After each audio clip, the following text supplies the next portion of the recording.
Hey guys, welcome back to my channel. So today's video is really difficult and hard to discuss, but I feel like it's really necessary. So today's video is about my depression.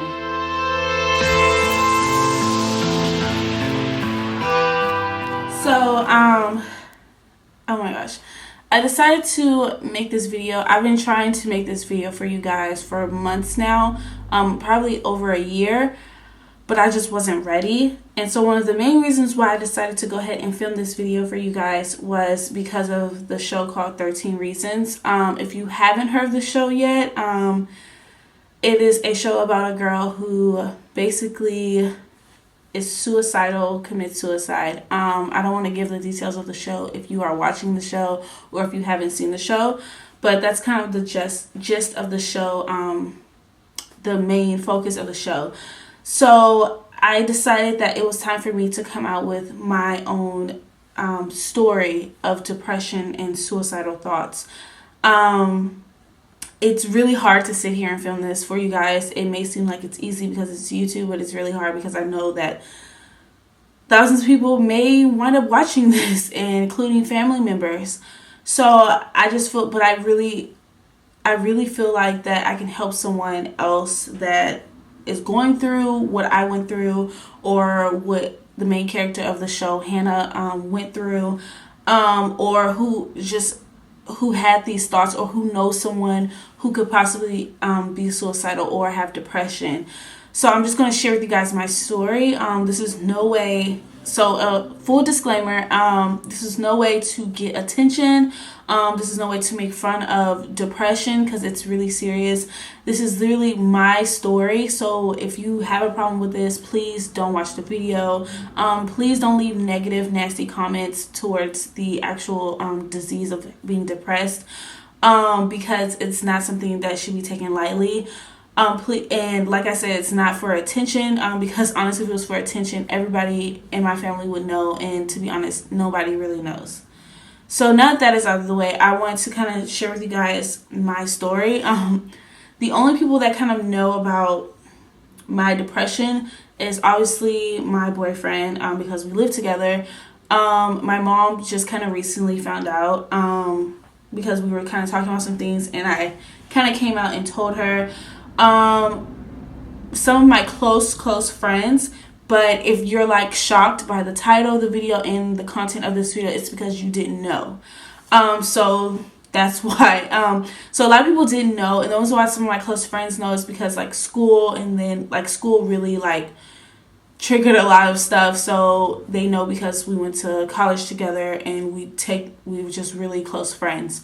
So yeah, so nobody really knows about my story. A lot of the details that I'm going to share with you guys, a lot of people don't know. I suffer from depression. I was suffering from anxiety, but it's not as bad as it used to be, and so is my depression. I never went and got diagnosed, but I know the signs. I've kind of did research, and it kind of runs in my family a little bit, so I'm not going to like call anyone out, but I know it does. So I know I suffer from depression. It's just I don't want to be labeled as, the girl who is depressed. So that's why I never decided to go to a doctor about it, because I just never thought I wanted to be labeled about it. But now that I'm sharing my story with you guys, I don't think I'm still going to go to the doctor for it, because I don't feel like I need to. I think maybe back in high school I should have went to the doctor. I think at that time I needed to go. But now I feel like I can deal with my symptoms. I'm guessing my symptoms of being depressed. So it started when I was younger, when I was really young. I thought maybe it was because I was a kid, and kids always have those mood swings. But it started feeling like I was unwanted as a child. Like I got made fun of a lot. I got talked about a lot. I got picked on a lot. So I just thought it was just because of being bullied. And now after watching the show, bullying can trigger it, so now I know that it wasn't in my head. It was just that, people do that to you. I was really skinny when I was younger, so I think that's one of the biggest issues with me, that I was so skinny to where I could literally eat like 3 bites of food and just be like, I'm done. So I guess everyone thought that there was something wrong with me, to the point where they had to express it all the time, and it started to make me think that something was wrong with me. I didn't think anything was wrong with me until people had to keep saying, oh my God, why are you so skinny? You need to eat, you need to eat, you need to grow, you need to grow. So I started to think something's wrong with me. And from the treatment that I got from some people in my family, it started to make me feel even more like, okay, something's wrong with me because people don't love me. Like, you feel like you don't. I was feeling like I wasn't being loved the right way. Like, even though people tell you, oh, I love you, but then they treat you like they don't, it's just like, what's wrong with me? Why can't you love me like you love them? So I think that was the biggest thing. I'm trying not to cry because every time I talk about this, it makes me cry, and I want to get through this for you guys. So by talking about my body image and then just emotionally being detached from my siblings, my mom, my dad not being there, just even like my cousins around me, that, you know, some of them had like their family who seemed like they really cared about them, and I wish I had that, you know, relationship. And even some of them, they say they cared, but you just didn't get that feeling. So it was hard to deal with, and not having anyone around to tell me that you do matter. I had my grandma, which was like my grandma on my dad's side. She always like instaured that in me, that I was beautiful, I was this, I was that, but the damage was done. So every time she would tell me that I was beautiful, I would just be like, stop. Even now, I just kind of like, when people tell me, you can ask any one of my friends, they'll say, oh my God, you're so pretty. I'll just cringe because I don't like compliments. Every time Greg tells me that I'm beautiful, it hurts because I'm trying to learn to take compliments and I can't. It's hard. And now I say, oh, thanks, thanks. It's just or I'll say, oh, it's just the makeup. Oh, it's just the hair. I'll like make a excuse instead of accepting that maybe I am beautiful. So it's still something I'm working through. But when I was younger, I couldn't take a compliment. I would literally tell that person, please don't do that. Stop. Because I felt like you were lying to me. Because if my own family wouldn't accept me, why would you say that? So that's how I felt. So I didn't really have that guidance of like feeling internally like beautiful and self-worth. And it went on from my younger years, when I'm talking younger, like 12, like 9 to 12, being young.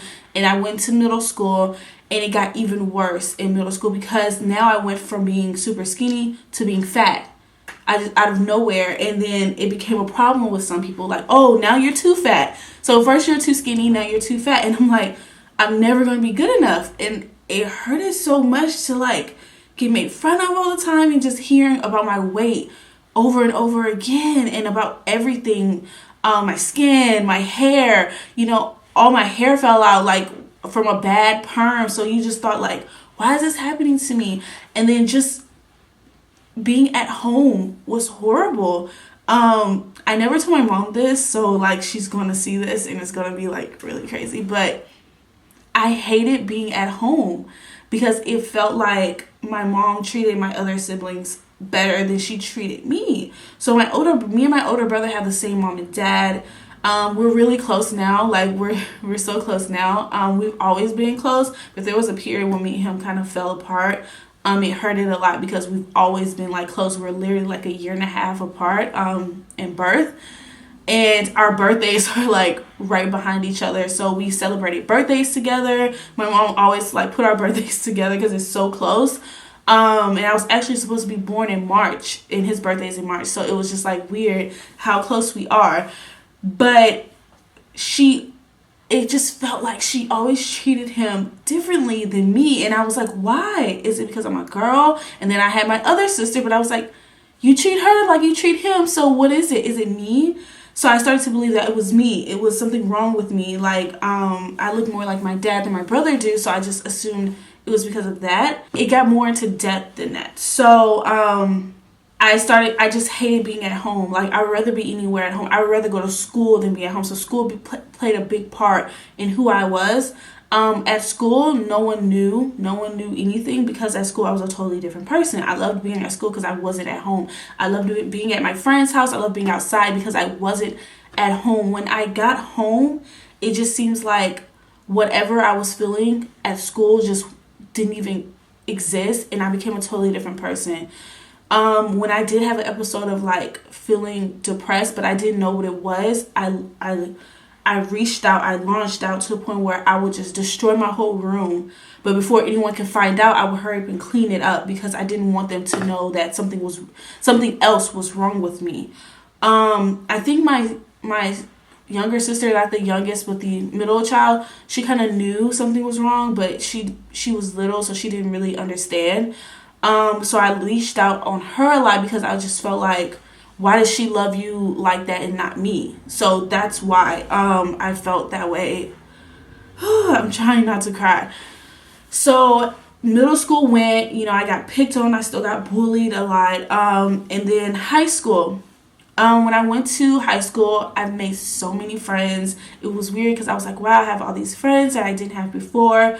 But I still went through that kind of like that transition of not knowing who I am, not knowing how I felt about myself. But in middle school, I had made like some friends and we transferred to the same high school. So I slowly started to grow a little bit of confidence. But I think like 8th grade, was it 8th grade or 7th grade? It was one of those. It was so horrible. I got bullied a lot by one particular person. He made my life miserable every day in like 2 classes.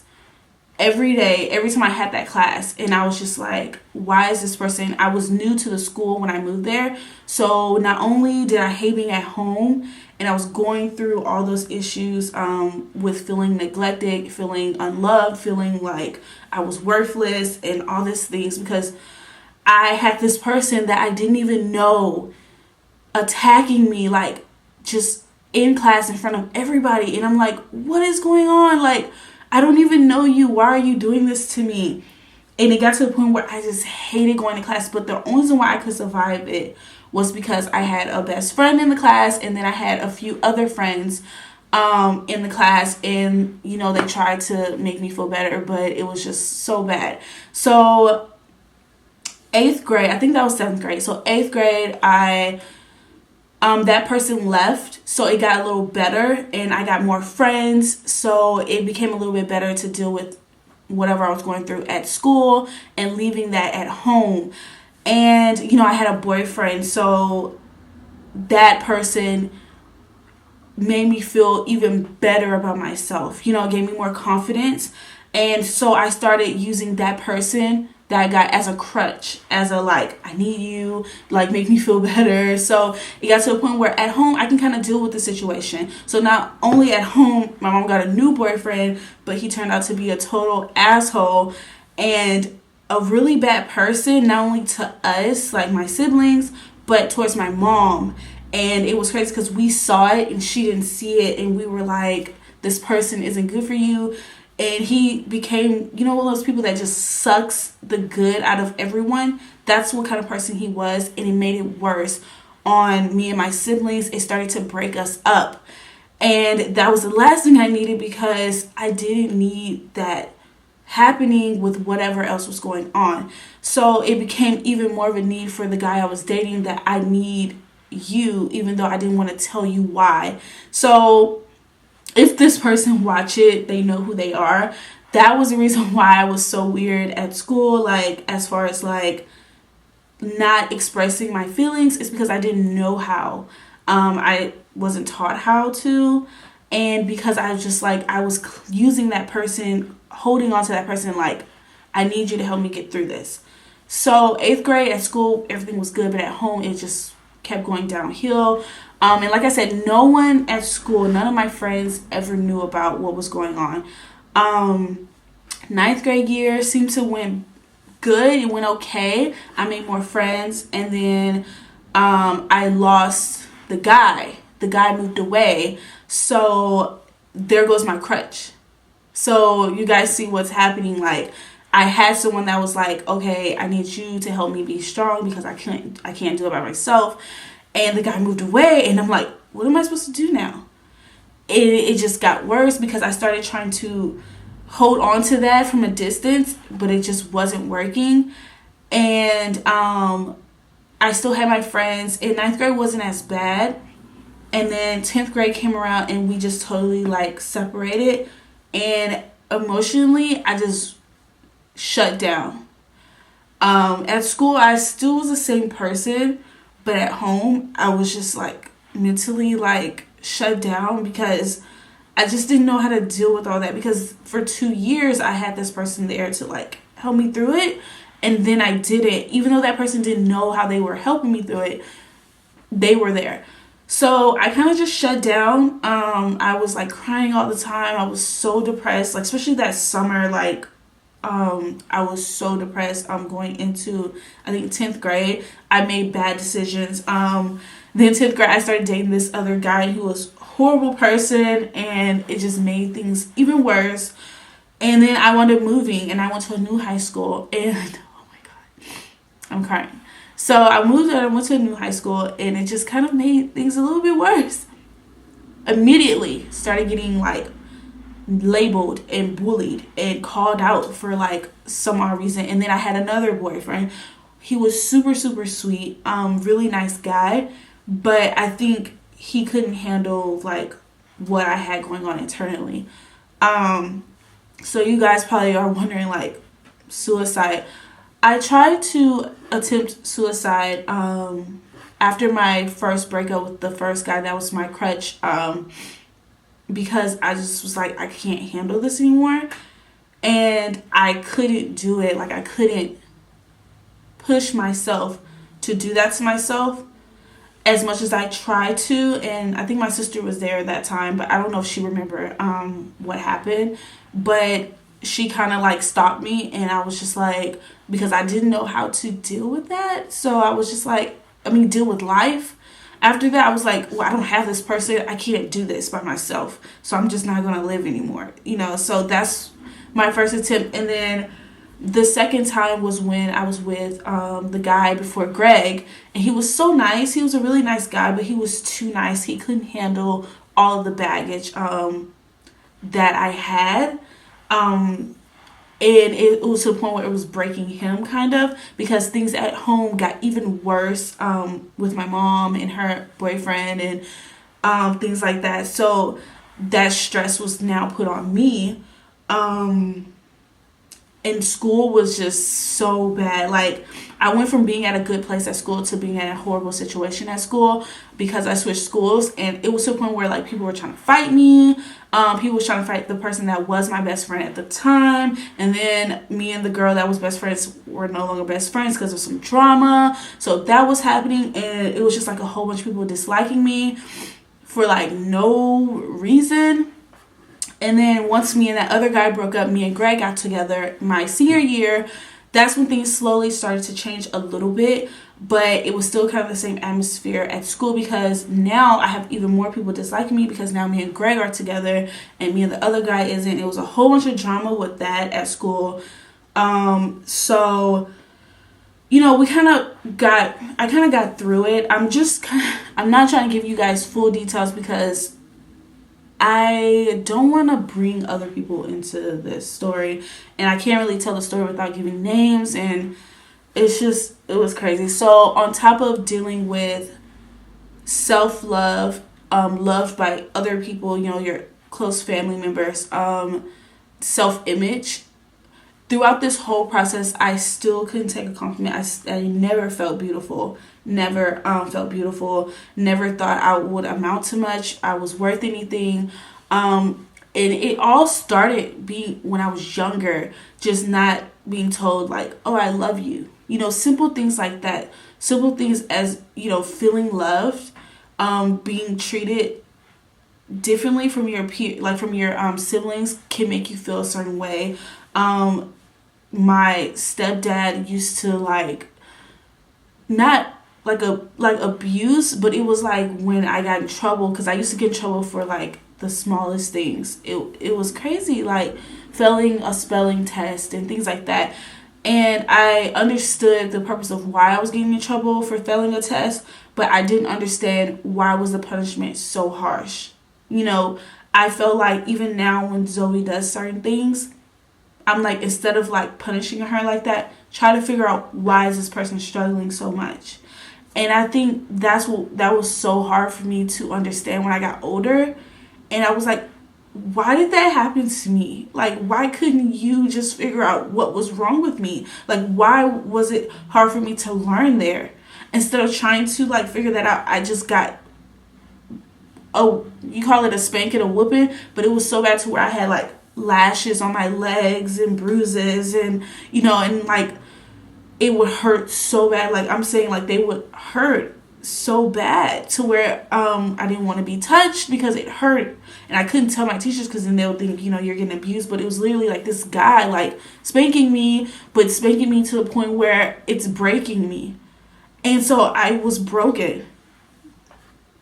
So, and I think the hardest part was that not being able to like tell my dad, you know, because even though my dad wasn't there, like I used to see him, and my dad felt a certain type of way of other people spanking us.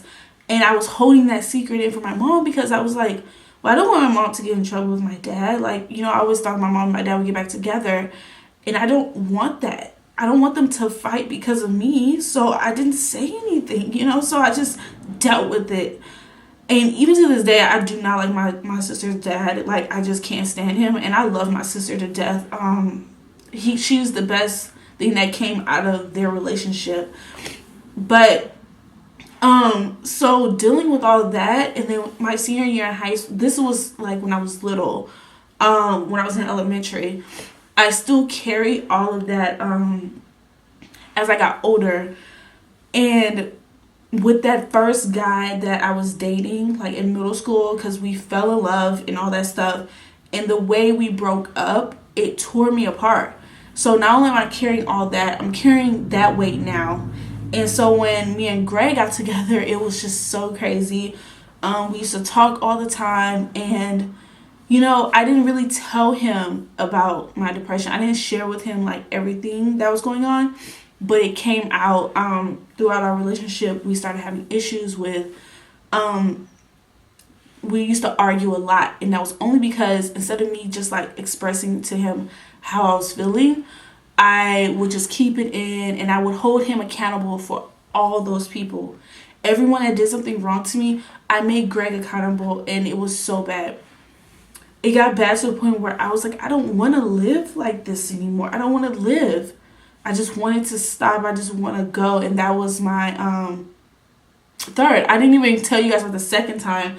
I tried to jump off like my apartment building, and the guy I was dating in high school stopped me and, you know, tried to talk to me and made me feel like I was worth something. But at that point, it was too late. And I didn't want to hear it. I didn't care to hear about it. So I think that was kind of like our breaking point in the relationship. Even though we stayed together a little bit after that, it was just, I didn't care. But so with Greg, I just got tired of like being mad at him for like no reason, being mad at everything. And I didn't know how to deal with that situation, with everything I was going through. And I used school and Greg as another crutch. I didn't stay home much when my senior year, when me and Greg was dating. We went out a lot. When we went to college together, because I went to the same school, I went to Prairie View with him. He was already there. I used that as a crutch to not have to be at home. I literally took all my stuff because I was like, I don't want to go home. I don't want to deal with what was going on at home. I decided I didn't want to deal with that.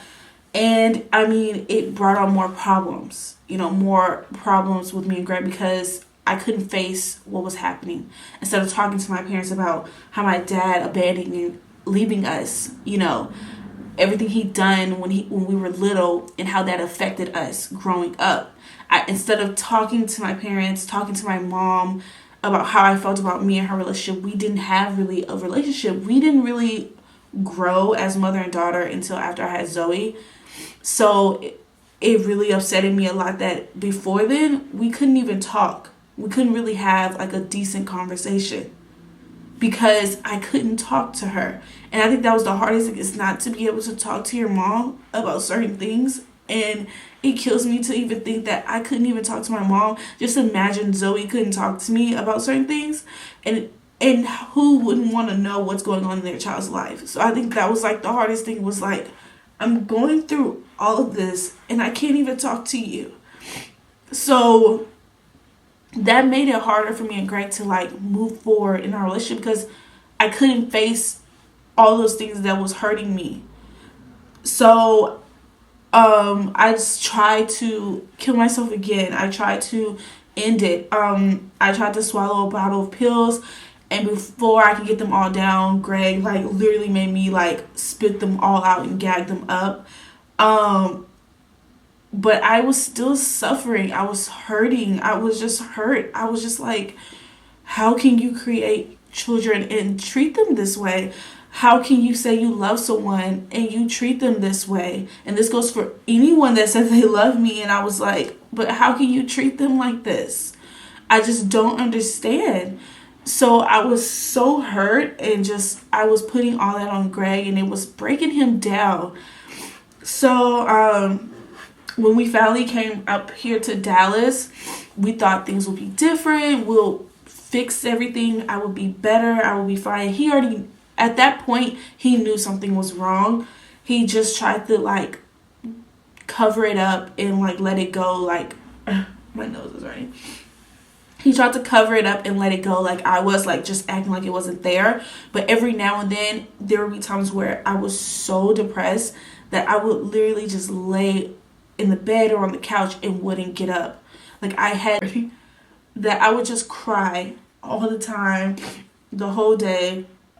I would just be so upset. Like my mood would just be so bad, and I would just lay there like life was over.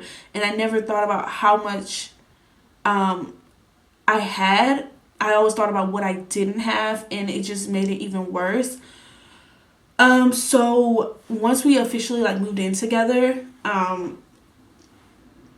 it was okay, but it just hurt our relationship a lot. And then I got pregnant with Zoe, and I was like, what am I supposed to do with a kid?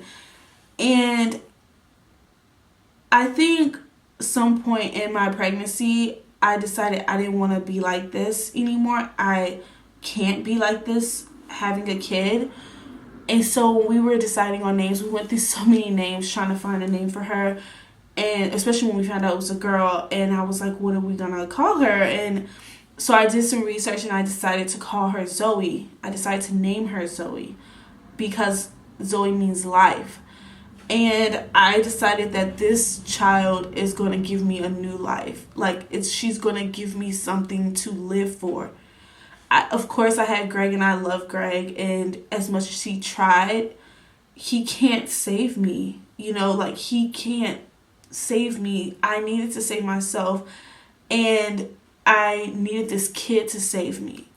So I decided to name her Zoe because I knew that she's gonna love me no matter what, and she's gonna look at me like I'm the best thing ever.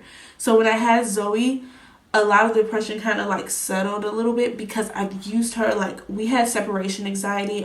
We didn't like to be apart. I don't know if I created that for her or she was just like that when she was a baby. But I remember the first time we had to be apart for a little while, because I went on a trip, and I cried the whole time because I was like, I need her to make me strong. And I started to realize, like, wow, I'm using this kid as a crutch now. Now I have another crutch. So I was like, I can't do that to Zoe. I can't put all that pressure on her. So I decided I'm not going to do that to her. And I decided to be strong on my own. So I started finding things that made me happy. I started finding things that if I started feeling that way, I had to get my way out of it myself. So as Zoe got older, we started doing things together. I started realizing how much of a beautiful person she really is. and how much life that she brought to other people's lives. She has such a happy soul that she helped me find my way out of being depressed all the time. She gave me another reason to literally live, and without even having to do anything. And so that's what I want to share with you guys. Not, hey, go have a kid, it makes it better, but to find a reason to live, to hold on a little bit longer, because you never know what beautiful thing you can create. Like Zoe is such... Why am I filming so seriously and I have to stop? Zoe is such an important piece in my life that I don't even think I can see my life now without her, and I wouldn't want to see my life without her. She is the reason why I literally wake up every day. I fight every day, and I go through everything for her. I hustle for her. And for Greg. Yes, give it for Greg. But I love her so much. You can't even explain it, how much this person influenced my life. It's to the point where she is the reason me and my mom have a great relationship now. And she's the reason why me and Greg are on the same page and we can communicate better. We're making things work. We're on the same page. We're like living life together. We're so happy together. And I'm so happy that like I have her. So my main reason for making this video is to share my story with you guys and to tell you that it's okay if you feel that way. If depression hits you, if you are depressed, it's okay. It's not your fault. But don't take your life. Don't do that, because you never know who you may affect. If I would have did that to myself, I would have never end up where I am today. I would never have Zoe. I may have like traumatized Greg for the rest of his life. So think about, I'm not saying they may not be thinking about you when they have done whatever they've done to you, but think about the people that really do love you and how it may affect them. I didn't get diagnosed because that was my own personal decision, but if you really feel like you should, I think you should go to the doctor. I'm not saying to take medication, because I don't really take medication either, but I'm saying it's not your fault. So don't ever think that if something happened to you, you were raped, you were beaten, you were abused, that was your fault, because it wasn't. It wasn't.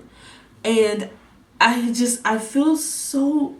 I feel so much better that I can deal with this, and I have amazing friends that, like, if I have to talk to them, I can call them and I can talk to them about a certain situation, and I can get help.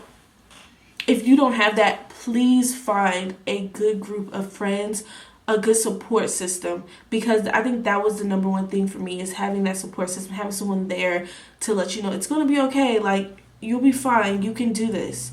And I have such amazing friends now. Like, I don't care what anyone says. Like, they are the best group of friends I ever had in my life. All my friends that I'm close with, they are the best friends I think I've ever had, ever. And, I thank them for, like, being there for me. And they don't realize, some of them don't even realize how much I needed them to be there for me without saying anything or doing anything. So that's what I wanted to like share with you guys. I'm sorry I was crying, but I thought I was going to cry a lot more, and I tried to hold it in for you guys because I've just been through a lot with this, and I think I'm finally able to share this with you guys. And so I kind of like mentally prepare myself for this video and try not to cry too much for you guys. That's why I didn't wear makeup, because I didn't want to be like running all over the place. That's my story. That's my depression story, and I hope I hope I can reach someone and help someone. And if you have any comments or questions, you can definitely leave them down below. All positive, no negativity, guys. We're not here for that. And yeah, like, I just want to share my story with you guys. I want to let you guys in a little bit on my life. So that's it. So if you know someone, you can share this video. If you like it, like the video. But yeah, so I hope I can reach out and help anyone that I possibly can help. And yeah, so I'll see you guys in my next video. Bye guys.